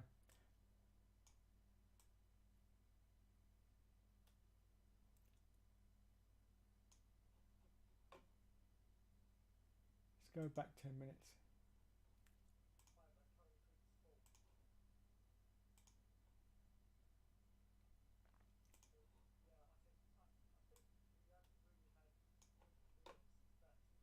No, it won't let me go up any further, so I better get on with these comments. Helium Trophy says he's from the Italian yodeler land. Yes. KDF1 says Steiner is absolutely crap at running the team. Should be sacked based off his results. Oh, I agree with you. Yeah, he's no good as a team principal. I was more sort of saying as a person, I think he's great because of his personality. But oh yeah, I agree with you. As the results are in the proofs in the pudding. Looking at Huss, apart from a few races where they do come semi-good, it's not good for them. Helium Trophy, yeah, he agrees with you. An Irish Tory donor. They should replace Gunter Steiner with Scott Steiner. His math skills might help us. Yes, they might. Steiner would suit a team with established facilities who just needed to be put into shape. Hopeless at building a team, though. Yeah. Bernie Eccleston himself. HRD says, didn't Flavio win titles for Benetton and Renault? Yes, he did. Yes, he did win titles, but unfortunately, it's been proved in a lot of situations that they were cheating. In 1995, they won the championship. Okay? It's now been proved, or it was proved years later. I only recently saw this, but in 1995, they cheated in the World Championship. But because nothing could be proved 100%, they still get to keep the title. But be in no doubt, in 1995, they cheated their way to the championship. So there you go. There was so many issues. Every week before the race started, there was complaints from other teams. That Maya Walker used to say, they're complaining about this part on the car, what have you. But it was just so difficult to actually police it. It really was. And it was only sort of later on that it came out that, yeah, most of the time they were cheating. So, yeah, the 95 season should really be null and void, but they've just let it go because, as I say, they couldn't 100% prove it. But, the evidence was definitely there. There was this damper thing on the front of the Benetton car which helped them. After about halfway point in the season, they were ordered to remove it, and their performance did drop sharply after they removed it. So they're just little cheats that they were putting in place, to get further up the grid. But as I say, it was very difficult to police back then. It really was. Bernie Eccleston himself, yes, yes. Top 3 team principals. Ron Dennis, yes, I agree with you on that one. Great bloke was Ron Dennis. Frank Williams, yep, and Eddie Jordan. And honourable mention to Gunter Steiner. There you go. Someone that agrees with me with Gunter Steiner, yes. Scott Barnes, Sir Frank Williams and Sir Patrick Head are probably the reason why Nico Rosberg is my hero. Yes, indeed. Flavio hid behind Alonso and Schumi was absolutely crap otherwise. Yes, he was. Left? Banned? Ross Brawn. Yes, Ross Brawn. He was a good one. Nigel Stepney was his name. Yes, that's the chappie. Yes, Nigel Stepney. I remember now. I thought it was. Worst team principal is Andrea... Now you're talking. Sassetti, is that it? The founder of the 1992 Andrea Moda team. If you hadn't read the story behind the team, then it's quite possibly the worst F1 team. I remember the name, Andrea Moda. Yeah, I remember the name. I'm sure I've read about it somewhere, but probably quite a few years ago, so I've sort of forgotten about it. But thanks for reminding me. I'll look that up later and see if I can remember. I probably have read about it, but yeah, I'll say quite a few years ago. But yeah, Whitmars was absolutely atrocious at McLaren. Agreed. Domenicali was awful as well. Helium Trophy says the man who wanted to kill the original Stig. Yes.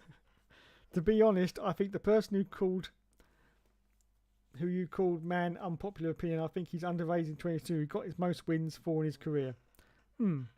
True. Will F1 says Marco Mateschi wasn't good. No. KDF1 says Claire Williams was bloody disillusional as well. Strong woman, but she couldn't admit just how adept she was. That is true. That is true. I have to say. She gave it a good go, and for a woman to be in motorsport and to be, was she ever the team principal? They had this sort of tag on the front of her name, wasn't it? Deputy team principal or whatever, because Frank was still there, wasn't he? I don't think she ever was actually the team principal, was she? I seem to remember this tag always be on the front of her name, like deputy team principal.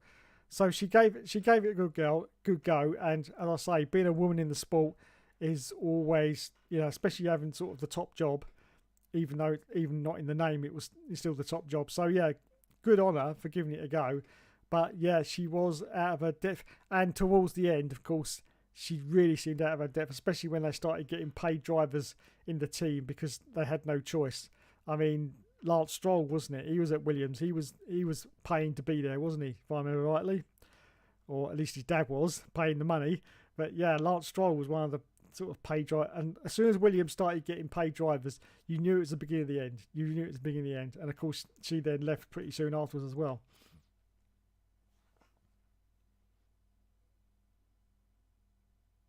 New Zealander. Scott Barnes said they have ball presents and have adult dinners. Mates, as Cockney Dave would say. Yes, indeed. Yes, indeed. They have gone, this is WTF1 of course, they have gone through a lot of presenters, has to be said. And they're not keeping them, so that means that they don't want to do the job. So they're not impressed. Otherwise, I mean, this is a channel that's got 1.6 million subs. You'd think they'd be absolutely overjoyed to be there, but obviously they're not. So there's obviously a reason for that. New Zealander says Helium Trophy. Ross Bourne did a great job as well, said Plessy. I mean, he saved Honda and changed them to Brawl, one of the constructors on their only season. Yes, he did do a bloody good job. But he did a sort of Adrian Newey. He got those regulations just right. And in fact, he beat the other teams in those regulations with that double rear diffuser. Nobody even managed to work out that was the way. Not even Adrian Newey. That's the thing that always got me. Not even Adrian Newey got that worked out in time for the start of the 2009 season, and that is why Brawn came out of the blocks really strong. But as soon as they got onto that double diffuser, which Brawn, if I remember rightly, in the early races, they were very keen to cover up. I remember seeing mechanics all huddled around the back of their car because they didn't want other teams to see what was going on. But Ross Brawn got those, because don't forget, of course, this was the season with the brand new regulations where the cars were massively wider with those massive big front wings on them as well, and they just looked completely different, and everything about the car was different. And of course they had the double diffuser, and that was the secret. That was what was keeping that car stable on the track and made it fast as well. But they didn't want people to see it. But as soon as Red Bull got onto that, as soon as that went on, visually you could see that Brawn were dropping down the field. And Jensen, fair play to him, he won that championship. But oh my God, that was close towards the end. Even he turned around. I think it was at Japan when he was racing with Mr. Suicide himself. Was it Takuma Sato? Yeah, trying to get past him. And I remember he carried the radio, didn't he? And he said, How can this car be this bad now? But it wasn't the car that was that bad. Just that all the other teams had finally worked out the double diffuser, and that's what it was. If they'd have all had that at the start, it would have been a totally different story for Brawn. I think they would have been basically just above midfield for the whole of the season, I think, if Red Bull had that W diffuser from the start of 2009, they'd have been just above the middle order, I think, and then it would have gone from there. But it was great to see, and it's great to see a season where a change like that happens, and the pecking order, and not only that, but the brawn, no sponsorship on the car, nothing at all was on it, was it? It was almost completely blank. It had his own name on the side of the car, Brawn, and that was it.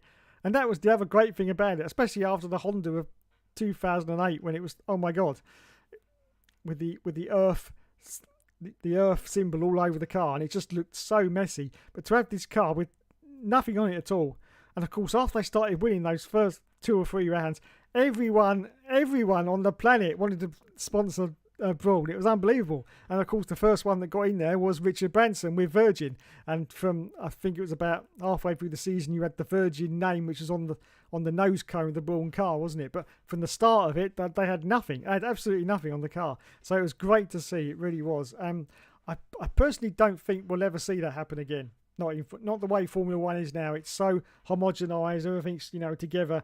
I don't see we'll ever see a team come out of the gate so fast, so quickly, and for all the other teams to catch up. Even the Red Bull dominance, yeah. If you compare it to Red Bull, to Brawn, it doesn't even compare to those first few rounds of the Brawn car. That Brawn was just insane. No one could catch them. So yeah, it was great to see. But sadly, I think that's the only time we'll ever see it in F1. Eric Boulier was atrocious at McLaren. Yes, I agree. WTF1 should hire PSL. Yes, they should. Well, he could be hired because he works for the race, which actually owned WTF1. So it's very easy to cross-pollinate between the two, sort of. But he does news stories. He's actually on the race website, so he does stories like that. Nathan Quinn is his real name for anyone who doesn't know, and he does a lot of the stories on the actual website. But it's, as I say, they still own WTF1, so they could transplant him in. Yes, that would be great. Of course, that they wouldn't get many messages on their YouTube video if he was on there from me. Much. Oh dear. He still doesn't talk to me anymore. Still doesn't talk to me anymore. I've sent him loads of messages. Not a single reply. Not a single reply. It's like, no, I'm done with you now. I'm done with you. I'm the one that saved his channel. Saved his channel. Yes. He had the most popular series on his channel, and unfortunately, the way he recorded the series was he used a PlayStation 3, which was backwards compatible, and the game he was on at the moment at that time was a PlayStation 2 game. So that's how he recorded the series. But like all these backwards compatible PS3s, it didn't last very long, and it packed up. And he actually announced that he couldn't continue the series. And then so one day I went into his DMs and I said, what about this for a solution?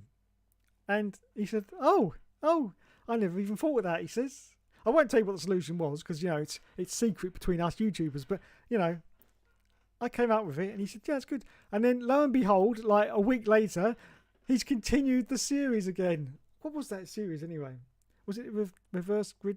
Something like that anyway. And he continued the series again. And I thought, oh, great. And, I left him a lovely comment saying, on his first video, saying, oh, I'm so glad you got it back and what have you, and so glad you've sorted it out. And that was it. I've been leaving him messages ever since, and not a single reply. It's like, no, I'm done with you now. Yes, I'm done. I'm far too big for you now. I'm not going to respond to you anymore. And then that's it. It's just, I actually find it funny. I really do. But I've said before, that's not the first time it's happened, and it probably won't be the last. But yeah, I just won't reply to any of my messages. I've sent him loads of messages. And no, they weren't all offensive. Some of them were nice. But no, nothing. It's just great. And yet he hasn't blocked me or anything. He has, all the feeds are open. So he must see the messages. And some of them actually tell me whether he's seen, and he does see the messages, but absolutely nothing. It's like radio silence. It's like, nope. I sometimes wonder if he's doing it on purpose, just to wind me up. I don't know, but he just doesn't reply. Great. Eric Boulier was one of the worst principals in F1 in general, hid behind Kimi for results, but ran teams into the ground otherwise. as well as destroying the French Grand Prix. I can't stand the bloke. Should never be allowed a job in F1 capacity ever again. Colin Calls was also extremely mediocre as well. Was in the multiple backmarker teams and nothing of note. Yes. He and Trevi says the way he was with his WEC team was absolutely horrible. And there you go. Paul Stoddard was pretty crap as well. Basically 2000s Stainer. Yes. Will F1 says Boulier was a big part of the McLaren 2015-18 downfall. Yes. Boulier is a disgrace of a person in general, to be honest. Final Place says KDF1 had to disagree on that. He did his best to keep Minardi going. Also his funny rant on the USA Grand Prix of 2005. True, he did keep Minardi going. So you got to give him props for that. He did, you know. Otherwise, I mean, he brought that team out right, didn't he? So otherwise that would have gone. That team would have been no more. So I've got to give him props for that. Minardi were on the brink of collapse until Stoddard came in. After reading about everything he did, how the hell was he even allowed in F1? I presume you're talking about Flavio Briatore. Yes, a lot of people have questioned how the hell he was allowed into Formula One, but the answer to that probably begins with M and ends in Y. Yes, he probably did backhanders there to actually get into F1 in the first place. But yes, he was terrible, absolutely terrible. If you look back at it now, all the shady deals, and it culminated in the ultimate. I mean, all the shady deals he did in the past, you know, behind closed doors, nobody really knew about, so no one could comment. They knew deals were going on, but they couldn't say anything. But then he did the ultimate, and he did the shadiest of deals out in the open in front of a whole, you know, the whole population of anyone who watches Formula One watching. And that deal was to tell Nelson Piquet Jr. to crash his car. He did it in front of everyone. I still to this day don't understand why he did it. Why he set himself up like that and actually did it. But you know, that's I don't know whether he had a brain fart or whatever. I don't know. But why would you do it? Did he honestly think he wouldn't get found out? I mean, T radio even back then was still a thing. It was, you know, we were communicating between drivers and whatever even back then, and obviously the radio was going to leak out at some point. People were going to find out, and you know, it's just remarkable. And thankfully he was gone after that, and that was the final, you know, nail in the coffin for him, thankfully. He also bedded Naomi Campbell. Yeah, seriously. You know, the model, Naomi Campbell? Yeah. I wonder how much that cost. Anyway.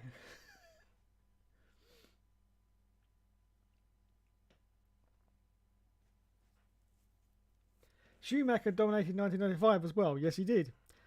It was 1994, wasn't it? And Schumacher got banned for a few races. Yeah, it was sort of 94 and 95. It started in 94 and then spread into 95. A lot of this, you know, cheating that was going on. But basically, yeah, Renault, Benetton, whatever you want to call them, they basically, you know, cheated through most of the 94 and 95 season, to be honest. That was Renault 2006 when the mass damper was banned in the summer. Oh, there you go. 2006 was the mass damper. Stoddart's results were crap though. Personality means nothing without results. True. Minardi scored only 1 point in the 5 years before Stoddart came in. Oh, we got a little bit of a contretemps going in the chat now. Love it. I was on the brink of collapse. Well, to be fair, Minardi had a tiny budget. Stoddart did well to keep Minardi alive for those years, to be honest. The last couple of years, she was. Yes, that must be about Claire Williams. Wasn't this woman who brought her way into motorsport and failed instantly in an IndyCar? Or NASCAR? Minardi were basically right at the back of the grid for 1996, 5 years before Stoddart era. Don't know, just some story thing I watched on YouTube. I don't think Stoddart was that bad, to be honest. Jensen was fighting with Kobayashi in the last... There you go, Kamui Kobayashi in the last 2 races. He and Trevi says Virgin was on it. Yes, they were on the car. I remember that. I remember they actually were interviewing Richard Branson, you know, saying about, oh, yes, love this car. I thought, yeah, only because you just stuck your branding on it. But then, of course, he went on to, you know, stick it on the team for 2010, which was Marussia, wasn't it? Or was it Virgin Racing, wasn't it? Yeah, Virgin Racing. That was a little bit of a disaster. Ross Braun sending a Mercedes hat to my house in 2012. Wow, fantastic. Jensen finished third in Abu Dhabi. He was fighting Kobayashi in Brazil because of his bad qualifying. Start to plan to finish. Yes, that's Mr. PSL. He was fighting with Kobayashi at some point during Abu Dhabi as well.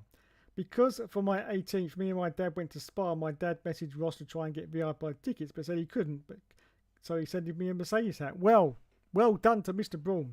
True story. Start to plan to finish, and I still got it. Start to plan to finish. Yes, we got it. Hookster's apprentice left him high and dry. Yes, he did indeed. Left me high and dry. Unbelievable scenes. Almost biblical scenes you could. But that's not the first time. In fact, that's not even the second time. That's about three times it's happened now. I've had, YouTubers come up. They've been about level with me on like subscribers, and they're all over me like a rash. Not in that respect, but you know what I mean. Messages and stuff like that. And then as soon as they sort of overtake me and get up to like 5,000 subscribers, which I always say is the cut-off point for communication, they start talking to me. It's just amazing. It's like I'm this sort of stepping stone for success. They sort of they use me, get what they want out of me, and then they're gone. Never mind. Kobayashi finished 6th in Abu Dhabi 2009. Either the reverse grid or one of the Motorsport Manager series. I think it was the reverse grid, if I remember rightly. I think that was because he was doing that on PS2, I think. And as I say, he couldn't finish it until I come up with an idea, a solution. Oh, there you go. 2002 reverse grid race series. There you go. Mr. Will knows he's an avid PSL Luton fan. There you go, 2002 reverse grid race series. Yes, I was responsible for bringing that back on your screens to anybody who's watching that series. Yes, because he actually said to me, "Oh, I didn't even think of that way." So he wouldn't have possibly come up with it and just cancelled the series. So I'm pretty sure he released a video saying he wasn't going to do it anymore because of the PS3 had broke. So there you go. But anyway, never mind. If you're watching Mr. PS Luton Rules, send me a message. What am I doing that for? It's a phone. Send me a message. Yeah. Get back in touch. Love to hear from you again. He's probably not around now. It's too late for him. He has to go to bed early because he lives in Devon, so he's got to get up at 5 to milk the cows. Yeah, you know what they're like in Devon.